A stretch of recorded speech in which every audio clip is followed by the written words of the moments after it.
it's Crystal. So today I'm going to be doing a smoky eye look. It's more of just a traditional smoky eye look. I know it's looking very blue right now. It's really just silvers, grays, and black, which sometimes can look blue. I just think it's my camera picking it up as blue. It's very simple. It's just a couple different colors that we're going to be going back and forth between, and I think that a smoky eye is a really good opportunity to practice on blending. So this is going to be a fun little tutorial, really good for anybody who just wants to practice some blending, anybody who just wants to practice a smoky eye a little bit. So first I'm just going to be taking a black kohl liner. Any black kohl liner does not matter. And we're going to rim the entire eye. When you get to this part, put it just a little bit thicker on here. This is going to act as our base when we start adding the color.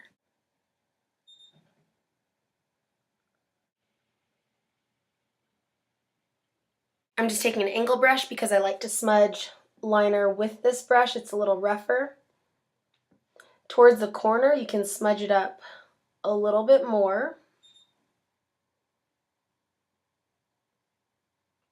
Next, I am going to take this e.l.f. and it's the Cream Duo. Like I said, I've done reviews on these as requested, and this is just the black licorice one, and I'm going to be using both of these colors in this look. I'm going to take the black from it, and I'm going to use this as a cream base. You can also use, like I said, pencil liner if it's a little tacky, like a kohl liner. You can use a gel liner, or you could use a cream black.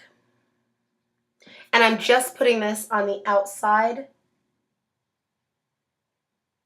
pretty much the outside 2/3 of the lid. So now for my 120 palette, I'm going to take this really warm brown because this look is very cool, as you can tell, and I just want a little bit of warmth right in the crease. So I'm going to take that warm brown and I'm literally putting it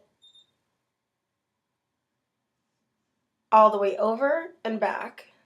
And you do want a light application of this, nothing that really stands out. Now I'm going to take a small dome-shaped brush, and I'm going to take for my 120 palette a mixture of these blacks. I like sparkle, you guys know that, so I like to have a little bit of sparkle in these. Primarily it's this matte black that you would want, but if you're like me and you're crazy about sparkle, you can go ahead and use some sparkly black. We're just setting that gel liner that we're using as a base. We're not going to blend just yet.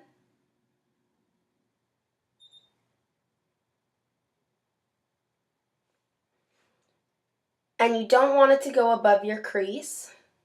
This is really where we start to look at blending a little bit. I'm going to take that silver from the e.l.f. and this can be any cream silver. I really like the idea of a cream silver because we are going to be blending and it's going to make it a little bit easier to blend. And you're just going to pop that color right on.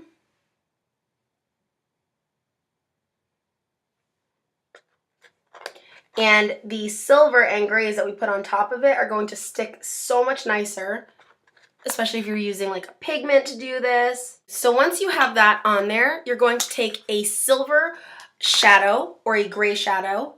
I'm going to mix back and forth. I'm going to be using this gray shadow, and I'm also going to be using this silver shadow. For this, I'm going to take a flat shader brush, and I'm just going to dip back and forth between the gray and the silver, tap off, and you're just literally going to pat that on right now. Just do some color placement, then we'll blend.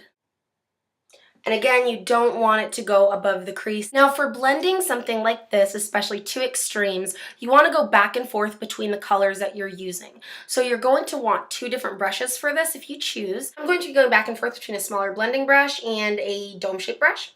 A gradient, basically, is what you're creating. So I'm going to take that smaller blending brush. I'm going to push that black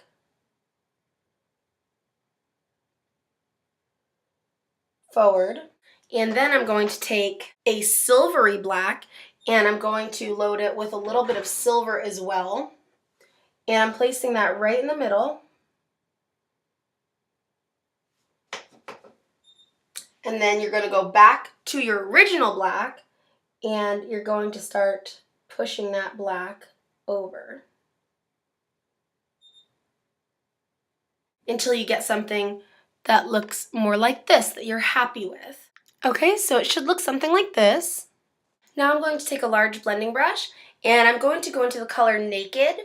We just want things to blend a little nicer. We did warm it up with that crease brown, so this is going to help that crease brown blend a little nicer, give that added warmth to a very cool look. I'm then going to take just this Urban Decay shadow brush, and I'm going to go into the color Virgin. And I'm going to put this right in my corner. Now I'm going to take a liquid liner, and this is Urban Decay's 24/7 liquid liner, and this is in the color Perversion. And for this, I'm just going to put a very thin line, very, very thin line.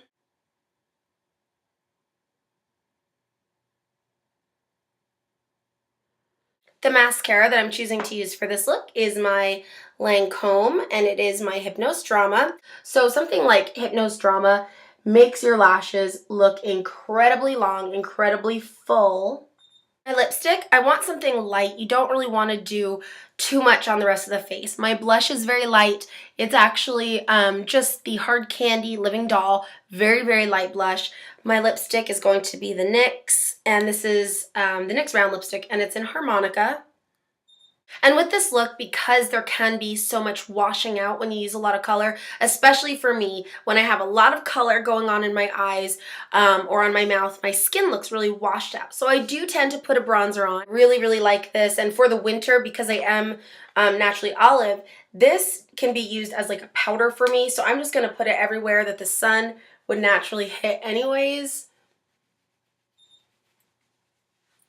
And for those of you interested, my foundation, which is actually looking quite flawless today. I say that because I'm currently testing out Stila's foundation to do a review and comparison video on it, and it's the One Step. It's my first day using it. It looks just incredibly flawless. I do not have a primer on because this has primer in it. So here is our smoky eye, and I think that this is a really good way to learn how to blend, to practice blending. Of course, you can do this exact same look with any two colors, and of course, you know, the neutrals up top. So thank you guys so much for watching, and I'll see you in the next video.